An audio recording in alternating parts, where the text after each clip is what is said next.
ദൈവനാമം മഹത്വപ്പെടുമാറാകട്ടെ. നിങ്ങൾ ശ്രവിക്കുന്നത് Jesus voice message. എല്ലാ ശ്രോതാക്കൾക്കും കർത്താവായ യേശു ക്രിസ്തുവിൻ നാമത്തിൽ സ്നേഹവന്ദനം.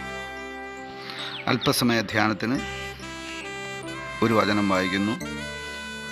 സങ്കീർത്തനങ്ങളുടെ പുസ്തകം അധ്യായം 18 35 തിരുവചനം. നിന്റെ രക്ഷ എന്ന പരിചയെ നീ എനിക്ക് തന്നിരിക്കുന്നു. നിന്റെ വലം കൈ എന്നെ താങ്ങി, നിന്റെ സൗമ്യത എന്നെ വലിയവനാക്കിയിരിക്കുന്നു. കർത്താവിൽ പ്രിയരെ, നാം വായിച്ചു കേട്ട 18-ാം സങ്കീർത്തനം 35-ാം തിരുവചനത്തിൽ ഈ സങ്കീർത്തനം രചിച്ച ദാവീദ് രാജാവ് 3 കാര്യങ്ങൾ ദൈവം അദ്ദേഹത്തിന് നന്മയായി ചെയ്തുവെന്ന് സാക്ഷിക്കുകയാണ്. അത് നമുക്ക് പ്രാർത്ഥനയോടെ ധ്യാനിക്കാം. ഒന്നാമതായി, ദാവീദ് രാജാവ് ഈ സങ്കീർത്തനത്തിലെ വായിച്ചു കേട്ട വേദഭാഗത്ത് പറയുന്നത്, ദൈവമേ, നീ എനിക്ക് അങ്ങയുടെ രക്ഷ എന്ന പരിച തന്നിരിക്കുന്നു. എനിക്ക് രക്ഷയില്ലായിരുന്നു. എനിക്ക് രക്ഷയുടെ ആനന്ദമോ അഥവാ ശിക്ഷയിൽ നിന്നുള്ള വിടുതലോ ഇല്ലായിരുന്നു. രക്ഷ എന്ന പദത്തിന് ശിക്ഷയിൽ നിന്നുള്ള വിടുതൽ എന്നാണ് വിശാലാർത്ഥം. അത് നമ്മുടെ ആത്മാവിൻ്റെ രക്ഷയെ സൂചിപ്പിക്കുന്നു. നമ്മുടെ മനസ്സിൻ്റെ, നമ്മുടെ ശരീരത്തിൻ്റെ, നമ്മുടെ ജീവൻ്റെ, നമ്മുടെ ആത്മാവിൻ്റെ ഇവയെല്ലാം കൂടി ചേർന്ന് വരുമ്പോഴാണ് രക്ഷയുടെ പൂർണ്ണത ഉണ്ടാകുന്നത്. ദാവീദ് രാജാവ് ഇവിടെ പറയുകയാണ്, ദൈവം അവിടുത്തെ രക്ഷ എന്ന പരിച തനിക്ക് നൽകിയെന്ന്. നമുക്ക് ഓരോരുത്തർക്കും അത്യന്താപേക്ഷിതമായിരിക്കുന്ന ഒരു നന്മയാണ് ഈ ദൈവിക രക്ഷ എന്ന പരിച.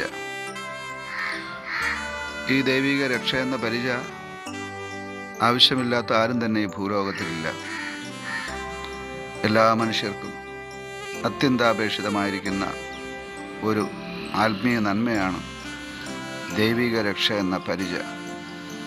ഇത് നമുക്ക് ലഭിച്ചാൽ നമ്മുടെ ആത്മാവ് എല്ലായ്പ്പോഴും സുരക്ഷിതമായിരിക്കും. രണ്ടാമതായി ദാവീദ് ഇവിടെ പറയുന്നത്, ദൈവത്തിൻ്റെ വലം കൈ തന്നെ താങ്ങി എന്നാണ്. നമ്മെ ദൈനംദിനം അനുനിമിഷം താങ്ങുന്ന കരങ്ങളുണ്ട്. സത്യത്തിൽ ഇന്ന് ഈ ഭൂമിയിൽ എത്ര കോടി ജനങ്ങൾ ജീവിച്ചിരിക്കുന്നുവോ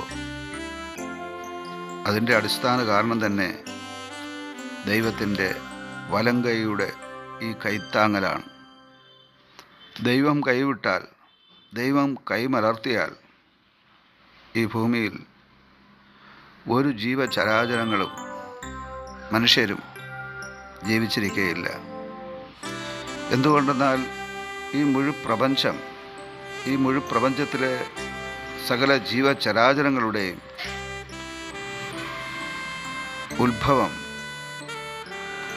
ഉൽപ്പത്തി, പരിപാലനം, പരിപോഷണം ദൈവകരത്താലാണ് നടക്കുന്നത്. അതുകൊണ്ട് നമുക്കും ഓരോ ദിവസവും ഓരോ നിമിഷവും ഈ സർവശക്തനായ ദൈവത്തിൻ്റെ വലം കൈയുടെ കൈത്താങ്ങൽ അത്യന്താപേക്ഷിതമാണ്. അവസാനമായി ഈ വചനത്തിൽ ദാവീദ് രാജാവ് പറയുന്നത്, നിന്റെ സൗമ്യത എന്നെ വലിയവനാക്കി എന്നാണ്. ദാവീദ് രാജാവ് ഇവിടെ ഇത് പറയുവാൻ കാരണം, അദ്ദേഹം ഒരു ആട്ടിടയനായിട്ടാണ് ആദ്യമായി നാം വേദപുസ്തകത്തിൽ അദ്ദേഹത്തെ കാണുന്നത്. എന്നാൽ ദൈവം ഈ മനുഷ്യനെ രാജാവാക്കി ഉയർത്തുവാനിടയാക്കി. ഇത് തൻ്റെ ശക്തിയാലല്ല, തൻ്റെ ജ്ഞാനത്താലോ ബുദ്ധിയാലോ കഴിവിനാലോ അല്ല എന്നാണ് അദ്ദേഹം പറയുന്നത്. അദ്ദേഹം ദൈവത്തെ മഹത്വപ്പെടുത്തിക്കൊണ്ട് പറയുന്നത്, ദൈവമേ, നിൻ്റെ സൗമ്യതയാണ് എന്നെ ഇത്രയും വലിയവനാക്കി എന്നുള്ളതാണ്. അതേ പ്രിയമുള്ളവരെ, നമ്മെ ഉയർത്തുന്നത് ദൈവത്തിൻ്റെ പ്രവൃത്തിയാണ്. അതെ, നമുക്കും ഈ ദൈവിക രക്ഷ അത്യന്താപേക്ഷിതമാണ്. ഈ ദൈവത്തിൻ്റെ വലം കൈയുടെ കൈത്താങ്ങൽ അത്യന്താപേക്ഷിതമാണ്. ഈ ഉയർച്ച അത്യന്താപേക്ഷിതമാണ്. ഇത് ദൈവം നൽകുവാൻ നമുക്ക് ദൈവവരങ്ങൾ നമ്മെ തന്നെ സമ്പൂർണ്ണമായി സമർപ്പിക്കാം. ഈ വചനങ്ങളാൽ സർവശക്തനായ ദൈവം നിങ്ങളെ സമൃദ്ധിയായി അനുഗ്രഹിക്കുമാറാകട്ടെ. ആമേൻ.